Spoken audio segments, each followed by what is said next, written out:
বিনয়ের সাথে আরজ করব, যতদিন আমরা মক্কায়ে মুআজ্জামা মদিনায়ে মুনাওয়ারার মধ্যে থাকব, আমরা মোবাইল ব্যবহার করব না।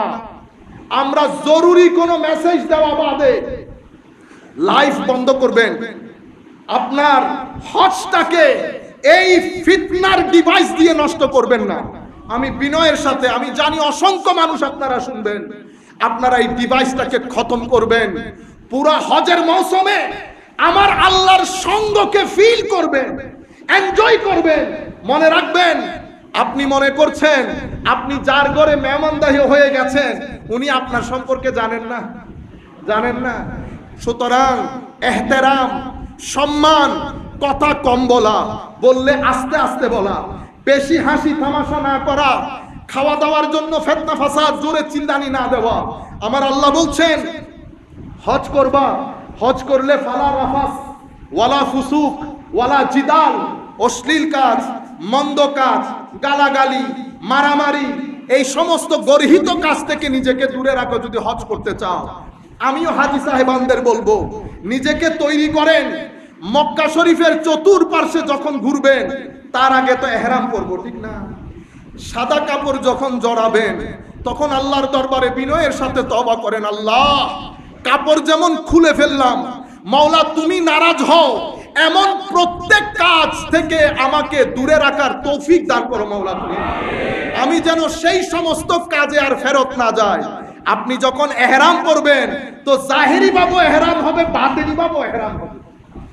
একটা জাহেরি ইহরাম আর একটা বাতিনি ইহরাম। এরপরে আল্লাহর দরবারে তওবা করেন। এরপরে আমরা যখন তোয়াফ করব, আমার ভাইয়েরা তোয়াফের মধ্যে আরবি দোয়া পড়তে পড়তে পড়তে পড়তে জিকা শুকাই ফেলে। আমরাও পড়ি, সমানে সবাই পড়তে থাকে।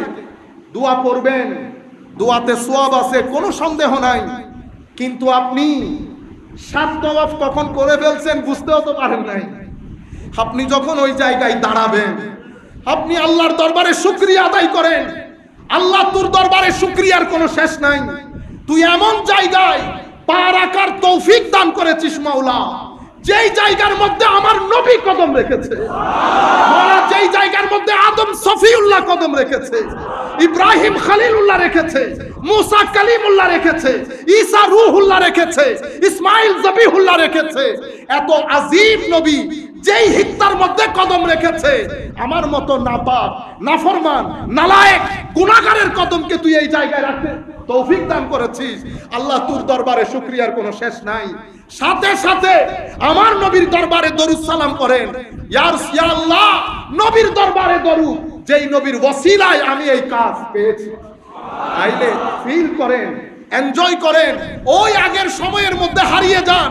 মনে করবেন আপনি আগে আমার নবী সাহাবায়ে কেরামকে নিয়ে তাওয়াফ করছে, হযরত আদম তাওয়াফ করছে, ইব্রাহিম তাওয়াফ করছে। যখন আপনি ওই তাওয়াফে, ওই ঋতু, ওই মৌসুম, ওই সময়ের মধ্যে হারিয়ে যাবেন, দেখবেন 7 তাওয়াফের মজা কেমন লাগে। তখন আপনি কি আল্লাহকে বলতে হবে আল্লাহ ক্ষমা করে দেন? ও যেই আল্লাহ রহমতের সাথে মহব্বত করে আপনাকে কাবার মধ্যে নিয়ে এসেছে, আপনি আমার ঘরের মেহমান, আপনি চাইলেও খাওয়া দেব, না চাইলেও। আরে আমরা আমাদের মেহমানদেরকে জোর করে খাওয়াই, জোর করে খাওয়াই। আর আল্লাহ তো আল্লাহ, আল্লাহ তো আল্লাহ। আমার আল্লাহ তো সেই সত্তা যিনি এক ইব্রাহিম, এক বলখির হজের কারণে পুরা সকলের হজ কবুল করেছে। তো সেই আল্লাহ আপনি চাইলেও ক্ষমা করবেন, আপনি না চাইলেও ক্ষমা করবেন। আমি আপনাদেরকে দোয়া পড়তে নিষেধ করতেছি না। আপনারা আবার এগুলা, আমাদের এই বক্তব্যগুলো আপনারা কোনো কাটফাট করবেন না। আপনারা বুঝতে পেরেছেন বেটা? কেউ কাটফাট করবেন না।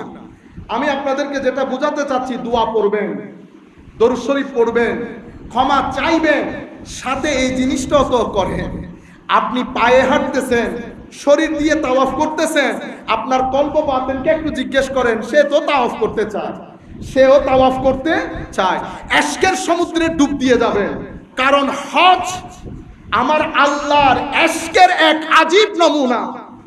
কোথায় আদম আলাইহিস সালাম নেমেছেন, আদম হাওয়ার মধ্যে পরিচয় হয়েছে, দেখা হয়েছে, পৃথিবী আবাদ হচ্ছে। আদম হাওয়ার ওই মহব্বত আমার আল্লাহর এত ভালো লেগেছে, আজকে আমরা আরাফার মধ্যে কোনো কিন্তু ইবাদত না, বসে থাকতেছি।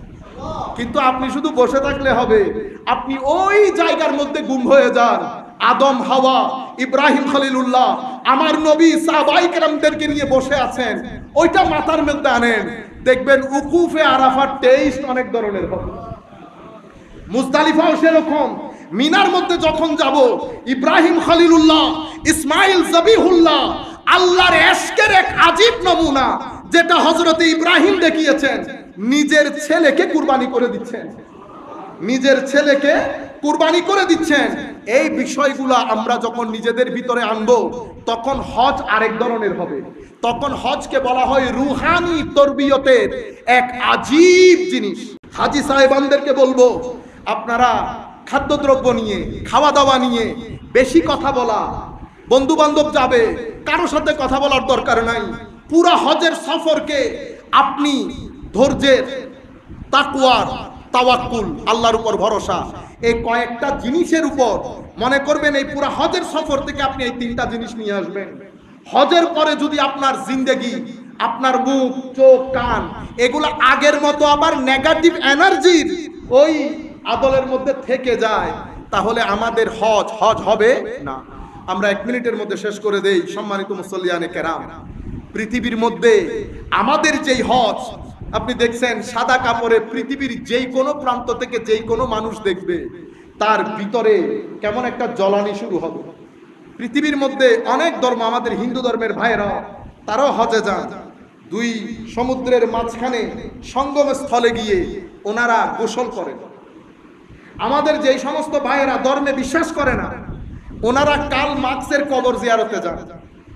কার্ল মার্কসের গ্রেভ, কবর, এটা ওখানে যাওয়া, ওইটা দেখা, ওইটা ভিজিট করা, এটা তাদের হজ। তারা অস্বীকার করতে পারবে না, যাই সেখানে।